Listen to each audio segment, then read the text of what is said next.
Assalamu alaikum viewers and welcome back to my channel Study Law with Bushra.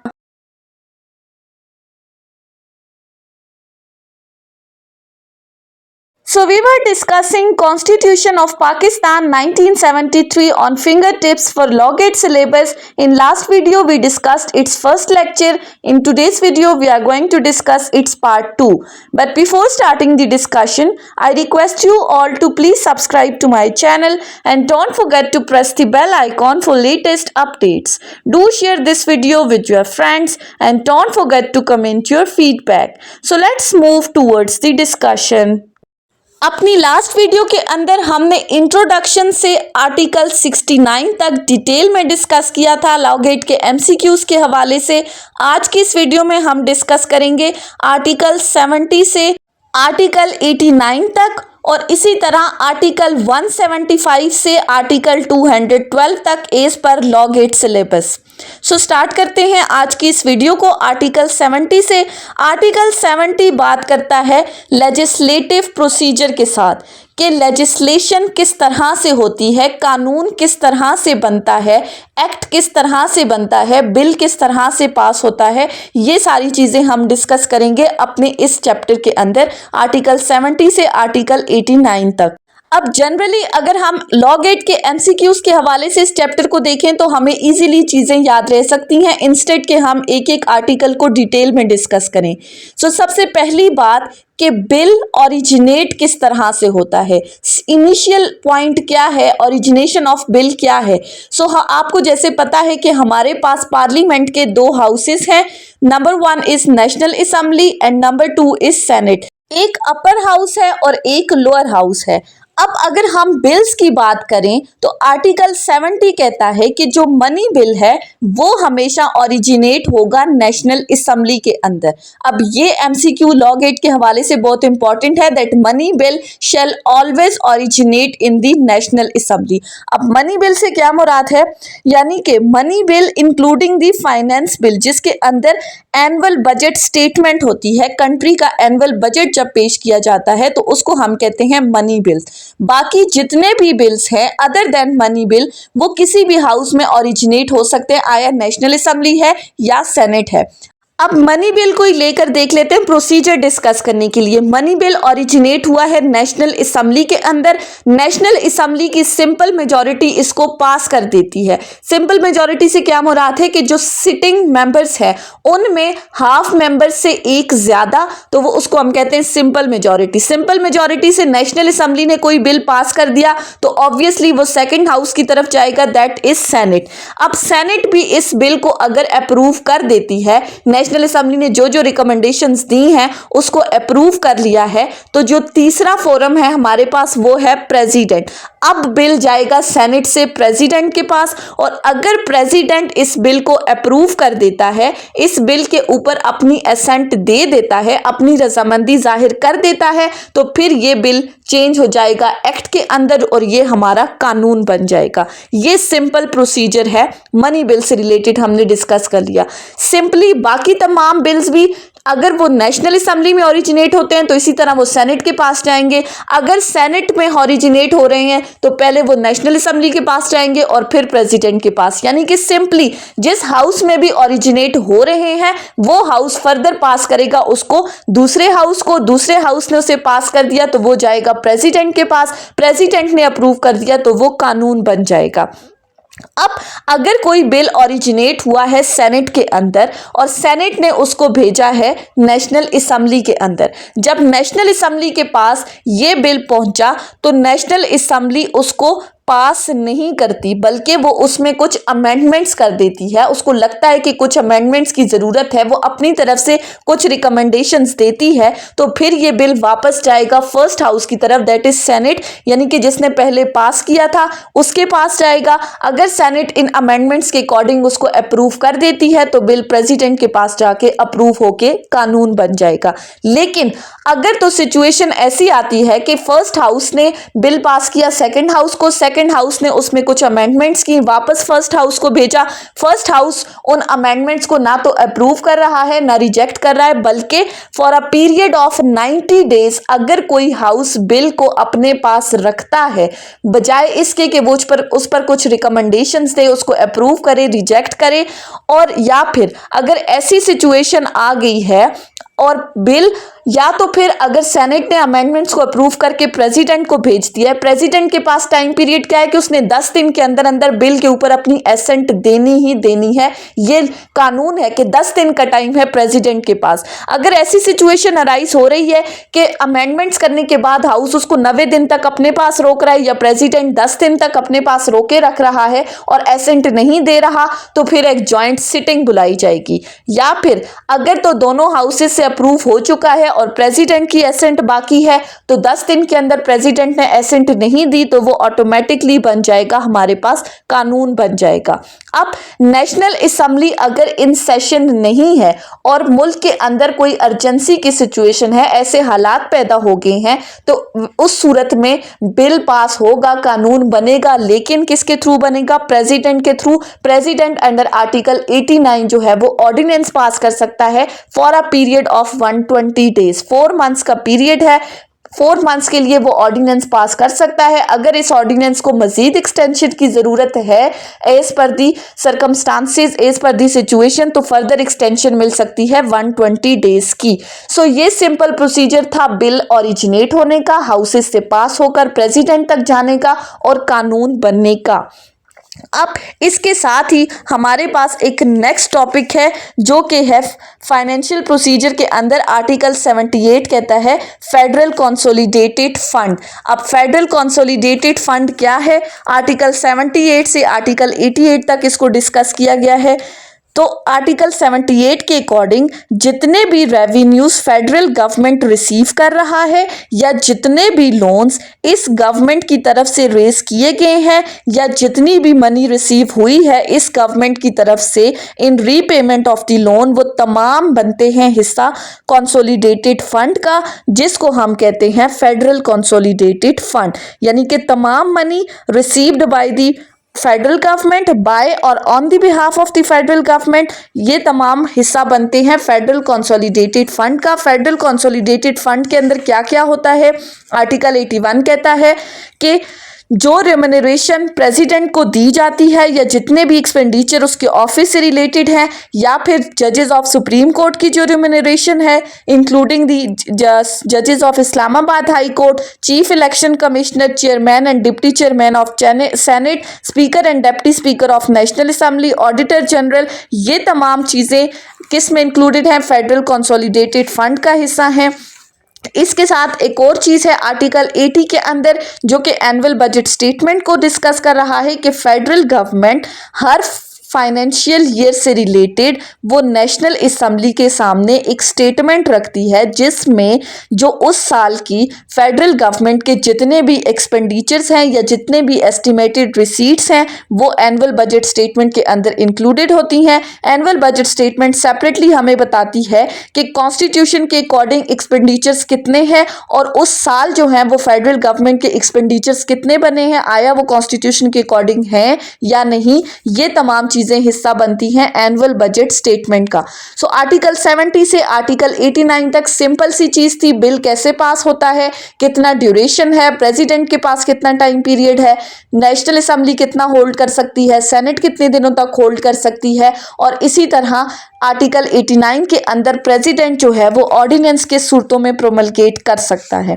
उसके बाद आ जाते हैं हम अपने पार्ट 2 के ऊपर जो कि है establishment and jurisdictions of the court.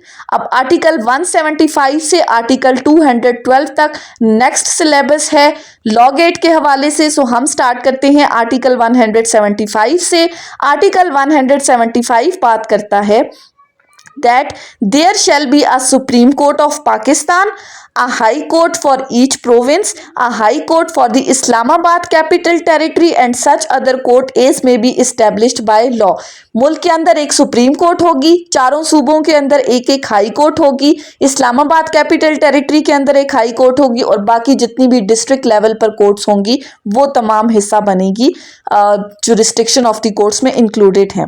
अब आर्टिकल 175A बताता है कि इन कोर्ट्स के अंदर जो अपॉइंटमेंट ऑफ जजेस हैं वो किस तरह से होंगी। सो आर्टिकल 175A ने कहा कि हमारे पास एक supreme judicial commission of Pakistan होगा, जिसको कमीशन का नाम दिया गया है, जिसके अंदर अपॉइंटमेंट ऑफ जजेस of supreme court, high court और फेडरल शरीयत कोर्ट होते हैं। अब सबसे पहले हम देख लेते हैं कि सुप्रीम कोर्ट की जजेस की अपॉइंटमेंट किस तरह से होगी, कमीशन के अंदर कितने लोग इंक्लूड होंगे।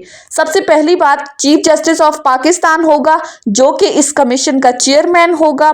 इसके अलावा सुप्रीम कोर्ट के 4 मोस्ट सीनियर जजेस होंगे जो कि इसके मेंबर्स होंगे। इसके अलावा फॉर्मर चीफ जस्टिस होगा या फॉर्मर जज होगा सुप्रीम कोर्ट का, जिसको chief justice of Pakistan nominate करेगा। Federal minister of law and justice होगा। इसके अलावा अटॉर्नी जनरल ऑफ पाकिस्तान होगा और senior advocate of supreme court होगा, जिसको पाकिस्तान बार काउंसिल नॉमिनेट करेगी for a period of 2 years। अब ये जो ड्यूरेशन है ये आपने एमसीक्यूज के हवाले से याद रखनी है।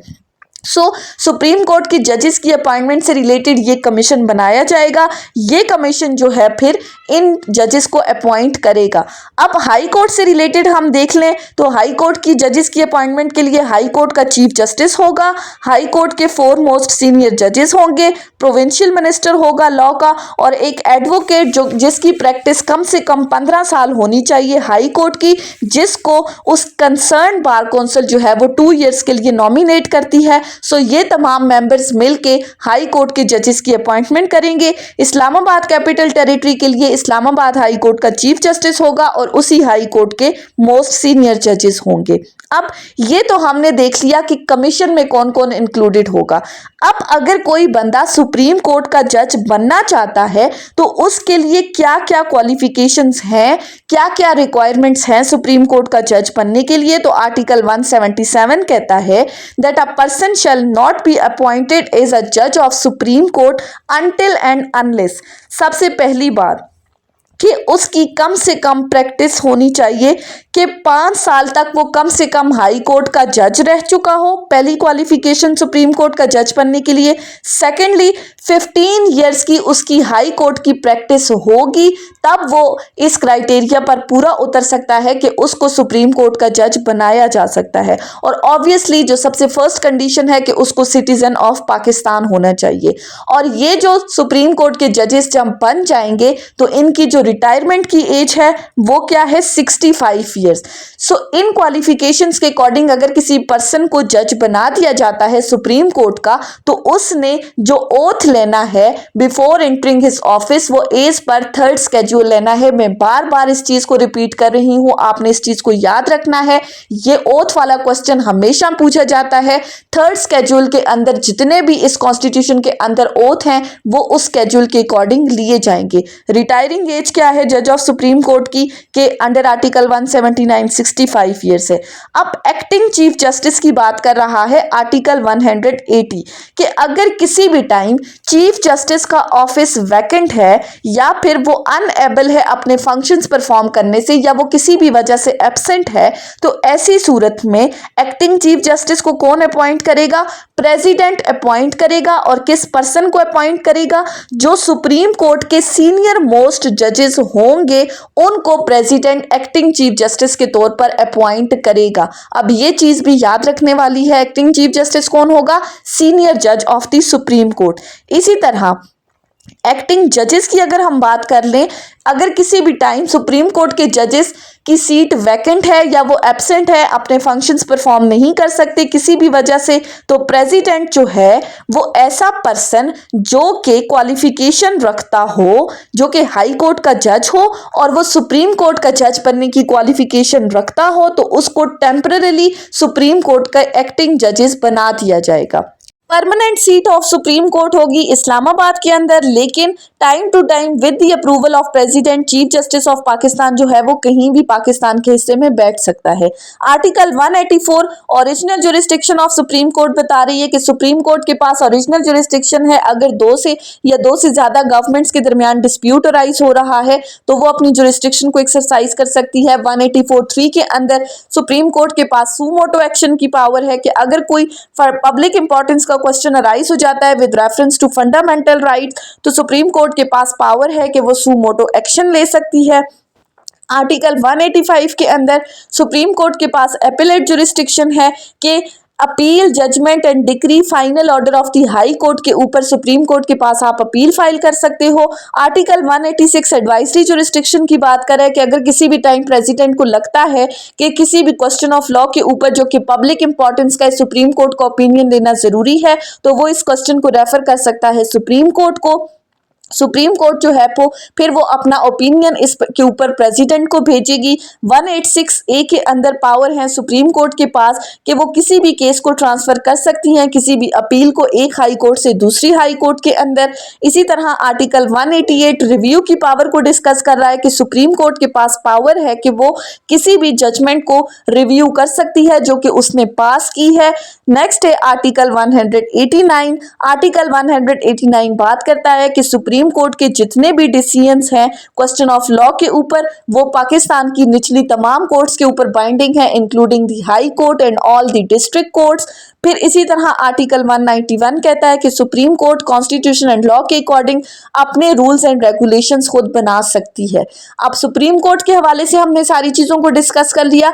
नेक्स्ट आता है हमारे पास कॉन्स्टिट्यूशन ऑफ हाई कोर्ट कि हाई कोर्ट के अंदर क्या होगा, एक चीफ जस्टिस होगा और बाकी तमाम जजेस होंगे जो कि प्रेसिडेंट जो है वो उनको की टाइम टू टाइम जितनी भी वो डिटरमिन करेगा उसके अकॉर्डिंग अपॉइंटमेंट होगी।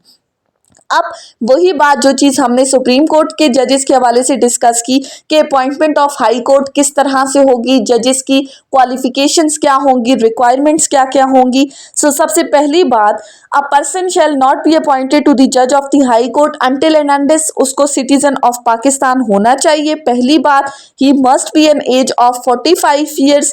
इसके अलावा 10 साल तक वो हाई कोर्ट का एडवोकेट रह चुका हो, उसकी हाई कोर्ट की प्रैक्टिस हो। इसके अलावा 10 साल तक जो है वो उसने किसी सिविल सर्विसेज के अंदर काम किया हो या 3 इयर्स तक उसने वो डिस्ट्रिक्ट जज रह चुका हो या फिर for a period of 10 years उसने कोई भी जुडिशियल ऑफिस होल्ड किया हो। अगर वो इन तमाम क्वालिफिकेशंस के ऊपर पूरा उतरता है, इन रिक्वायरमेंट्स को फुलफिल करता है तो जुडिशियल कमीशन के अकॉर्डिंग उसको हाई कोर्ट का जज जो है वो अपॉइंट कर दिया जाएगा।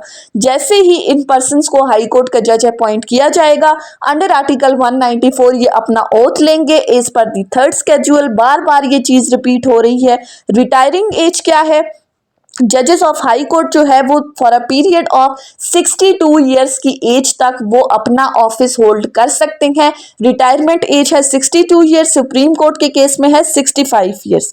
अब बात कर लेते हैं एक्टिंग चीफ जस्टिस की कि अगर किसी भी टाइम हाई कोर्ट के चीफ जस्टिस का ऑफिस वैकेंट है या वो एब्सेंट है, अपने फंक्शंस परफॉर्म नहीं कर सकता किसी भी वजह से, तो प्रेसिडेंट अपॉइंट करेगा हाई कोर्ट के बाकी तमाम जजेस को में से किसी भी एक पर्सन को ऑन द रिक्वेस्ट ऑफ जजेस ऑफ सुप्रीम कोर्ट और फिर वो पर्सन जो है वो acting chief justice of high Court के तौर पर अपने फंक्शंस परफॉर्म करेगा।